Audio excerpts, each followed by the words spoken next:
Welcome to Peak Personalities. This is a series we'll be doing bi-weekly with me and Nathan. The concept will be going by one series at a time, talking about some of our favorite moments, and for now, we're covering Bleach. All right, we're back. For today, the second best villain in Bleach, so... I'll kill me. I'll kill you. What do you think? Man, what was the second movie? Was that the one with Toshiro? Yeah, no, we already did Toshiro. Oh, man. You said film? No, I said second best villain. Oh, villain. Oh, gosh. Okay. All right, good. You are? My boy, my true uncle Tsukishima. I should have known. All right, Tsukishima, here we go. Yeah, we're covering the Suspenders McGee. Suspenders McGee. The guy who doesn't know what manga chapter he's on, but he goes slicing dicing anyways. I don't have too much to talk about for an intro because the guy has no backstory. He has none. Even when you read Can't For Your Own World, the Fullbringers basically still don't get a backstory, so that's a shame. Maybe it's in some other part of the extended light novels, but I just haven't gotten to it. So we're gonna skip right on over to our pivotal moments for Tsukishima. And I don't think you can really pick a better pivotal moment for our dearest Uncle Shu than the absolute callous manipulation he had to do for all of Ichigo's friends and family's inner circle and Jay chilling at the Kurosaki house. Absolute diabolical. Show up in your opponent's house, just sitting there with his family, your nice cup of fruit punch and everything. Can't believe he did that. Did not expect that. The Fullbring arc gets a lot of, not too much love.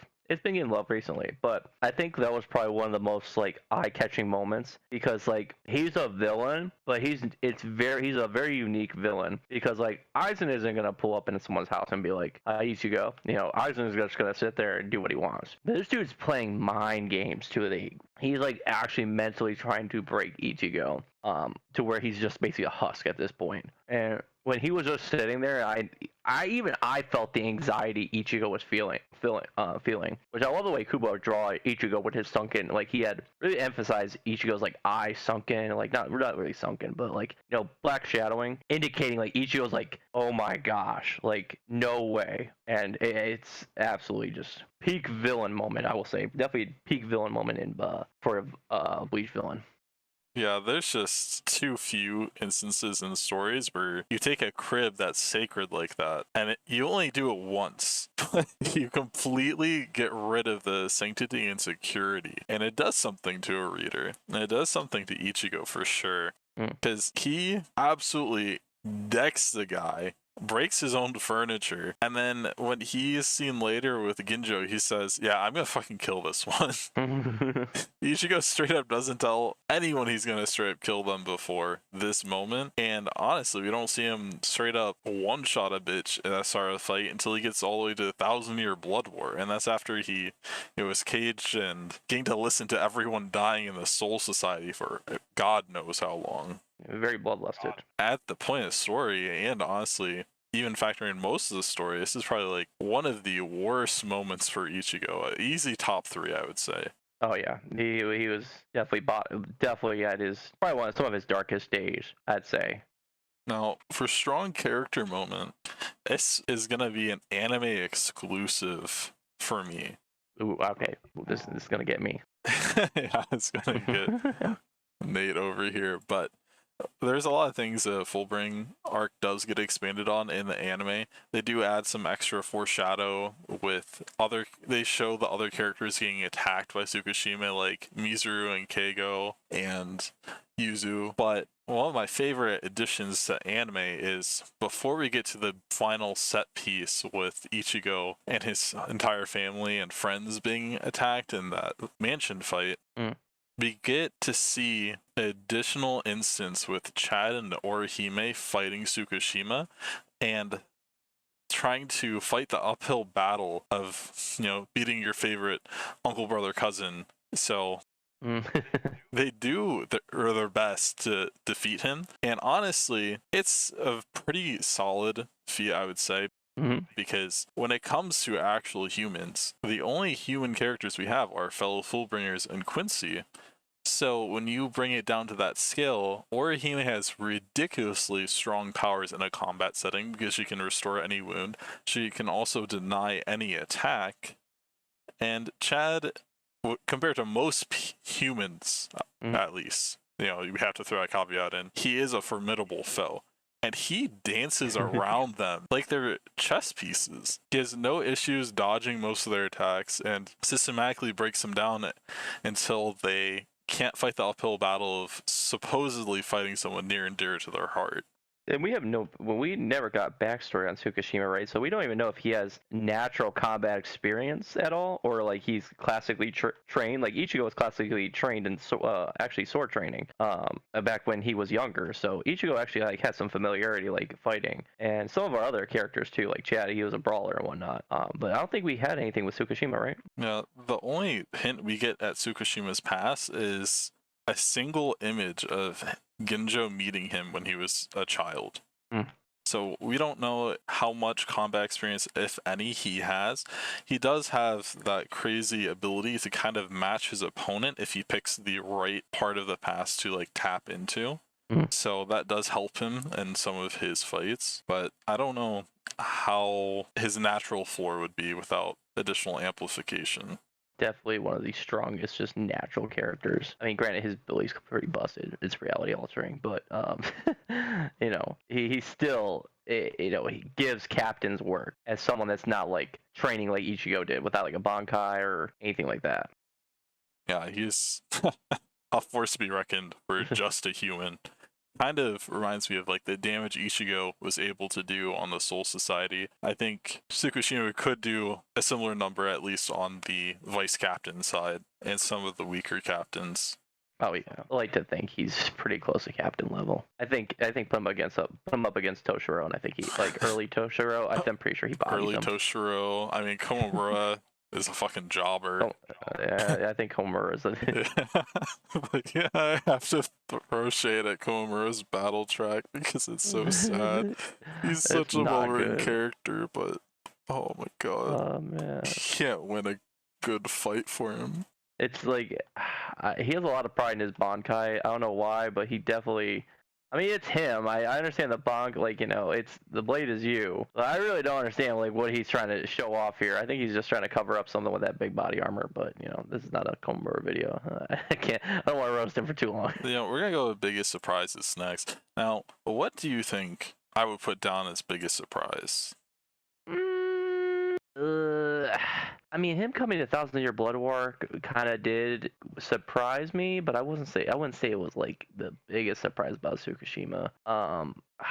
I would have to say his abilities. His ability is kind of nasty. I can't lie. You know, that's a great point. You know, with the Fullbringers, they actually had some pretty busted abilities, and a lot of them like were dimension making, and you know, we have Tsukishima, who's his reality warping, if you will, because he's not just taking someone's memories and putting them like he's literally making live experiences of things that were not really there at all, and it's believable. It's I'd even argue it's kind of stronger than Aizen's, you know, Koika Sugetsu, because you know, even though you can create a perfect illusion, he's making reality. These people truly believe that any experience they had with him was legit. Like, you know, he could sit there and say he was your freaking stepfather his whole life and he gave you up for adoption. They think he's his biological father. Aizen masks reality and Tsukishima warps reality. That was probably my biggest surprise with him as a villain, especially in terms of powers for a villain. So that's not what I jotted down here at all. So for me, yeah, you're gonna cook. Yeah, I'm cooking. So my biggest surprise is when you are going through the 1,000-Year Blood War and you see that brief cameo of all the Fullbringers. You're like, okay. You see Ginjo, Giriko, and Tsukishima. And you see Ruruka and Yukio in the flesh help them out with getting up to the new world that Yoachi has started to create. And it almost feels like they're forgotten about, because honestly, Giriko and Ginjo do absolutely nothing, I think, on this front. Maybe they'll get adjusted in the fourth core. But Tsukishima just rocks up. Is like, yeah, so you know how I can slash inanimate objects? Let's set your sword back, Ichigo, to a time when it was not broken in two. And you're just like, bro, I didn't even know he was gonna help, and I definitely didn't even think about the ability of him doing this, but it totally makes sense in the canon. And he is a unspoken MVP of the Thousand Year Blood War arc, because I don't think anyone else would have been able to do the damage Ichigo could have done to then set up Uryu. Totally an asshole. Kind of an asshole for sure, but it definitely was. it makes sense. It's probably the best asshole in canon you could come up with. I can't lie. I have to agree that it's very frustrating. When I was first reading, I was like, man, Yuha is like really busted. This is kind of unfair. I remember like reading, I was like, they have no shot at beating this guy. Like, like not a. I'm like, I remember I was pondering chapters, thinking, I'm like, I have no idea what they're gonna do. Like, it's very intriguing writing by Kubo. But when I seen that, like when Ichigo had his sword broke out, like, all right, well, we're screwed. And then Tsukishima pulls up. I'm like, what is he gonna do? Because my always thought was like, or he may maybe be able to repair it, and kinda did, but Yeah. it wasn't without the help of Tsukishima, obviously. It was a duo job, for sure. So, moving on to my next thing. I accidentally flip-flopped my peak moment and my strong character moment. So, the additional fight, I was supposed to say for peak moment. So, we're gonna go back. So, strong character moment for me would be where the mansion fight has already happened and Ichigo's finally got Tsukishima alone enough to try to fight him. And Orihime and Chad come onto the scene and they're just absolutely so confused why everyone's trying to fight Tsukishima. And Tsukishima just starts cramming bit by bit into their brains of more and more knowledge, and they start foaming out their mouth. And Genji's just like, bro, you've broken people before like that. What the fuck are you doing? And he's like, oh, my bad. And it's just like such a He's so nonchalant. fitting thing that I think describes his character. While there are people that kind of do evil for evil, Tsukishima does evil, enjoys evil, and thrives in evil. Because he uses the information he learns using his powers to damage people beyond repair or ruin other people connected to them with his newfound knowledge. I think that's such an insidious thing that he does that I don't think fits any other character in the series. Now, I have to agree that he's definitely, usually villains have motives and whatnot. He kind of just does it for shits and giggles, and I kind of mess with it. The other thing that makes him, a character really good is if you hate him. Because I don't know about you, I hate the dude. Like, not a fan of him, like as a character, because he's actually a piece of garbage. The best villains make you feel something. He makes you feel something. He makes me feel something in a very negative way, because I'm like, man, like this dude, like he's one of those villains where you can beat him, but he is very good at what he is doing, and that's what's like really frustrating about him. Yeah, for sure. How many people do you think he did that to? How well do you think those tactics would work on like higher powered Shinigami? I actually. I mean, it does kind of have this big caveat of where like he needs to set up his power, not die, and then like later cram stuff into their brain. I don't know. I don't know. That's a tough one. That 100%'s a tough one, because he's definitely on the board. Like I don't know. I don't know if it would work on something like Yuha. I don't think it would. Yuha's a different category. Yeah, he's just I don't know, because the Fullbringers, their abilities are kind of like, they show kind of like no bound for most of them, if you will. A lot of them are just inexperienced with it. Yeah, it would have been cool to see the Fullbringers actually like get some sort of formalized training to help them refine their stuff. Because spiritually, the Fullbringers are kind of like your own like Zanpakuto in a way. Who's to say like the traditional Shikai or Bankai training, slightly modified, wouldn't help the Fullbringers adapt and empower themselves in a new way? Right, though, because I mean, I don't know. It's another one of shoulda, coulda, wouldas with Kubo, but it's the fact that they can kind of roam free and do what they want. I think is kind of like the wild thing. Because they're like active humans in the world that just have these busted abilities. And the thing that's actually kind of catching my mind right now is with Tsukishima, is he had to train with that power. Like he didn't just like get it and was like, oh yeah, I'm busted now. Like he had to do it on people. And I wonder like how many, like you said, how many people got like he just messed with to see if it worked. Like I'm just thinking, bro's probably just walking up to like random people, being like, yep, I was your best friend your whole life, bro. Yeah, remember that time I gave you $1 million, bro? You have no idea. He just uses his power so he can dab up people on the street. No, just gonna sit there and just become the most likable person ever. The man just wants to be liked by everyone, and he just has to insert his life in everyone's past.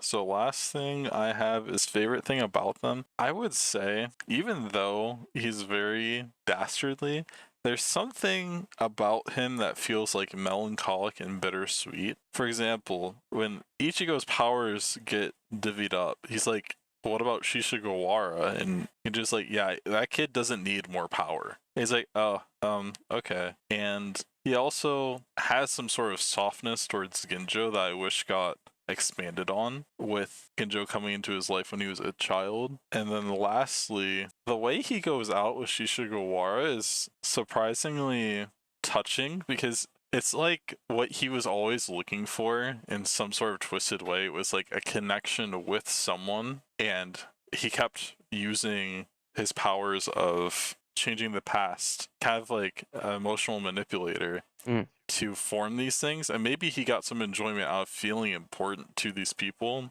maybe some hint of narcissism. Definitely. But it's not even until he's bleeding out that he realizes he had at least one true connection all the time, and he never gave it the spotlight he was supposed to. Deeper than what I could think of. My favorite thing about Tsukishima, honestly, it's a little bit more simplified, but I think that helps out our little balance here. I really like his design. um, as si- as silly as that sounds, no, I actually think like Kubo is a really good artist at times, and even where the way he designs people. I mean, a lot of people joke that he just makes like a whole bunch of random Ichigos and just fancy looking Aizens, but Tsukishima in particular, I think was like really gave me some Byakuya Aizen mix vibes, and that's what caught my eye about him and why I used to think he was really cool, along with his ability. And he's cunning, he's manipulative, he's not your over the top screaming villain. He's very, very, I think I already used the word cunning. I'm running out of adjectives here. He's just a very well designed villain, in my opinion.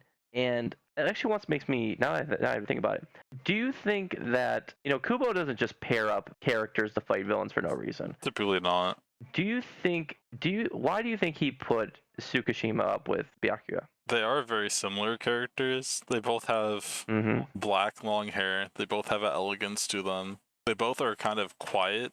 And they also both have like a subdued fire in them, if you will.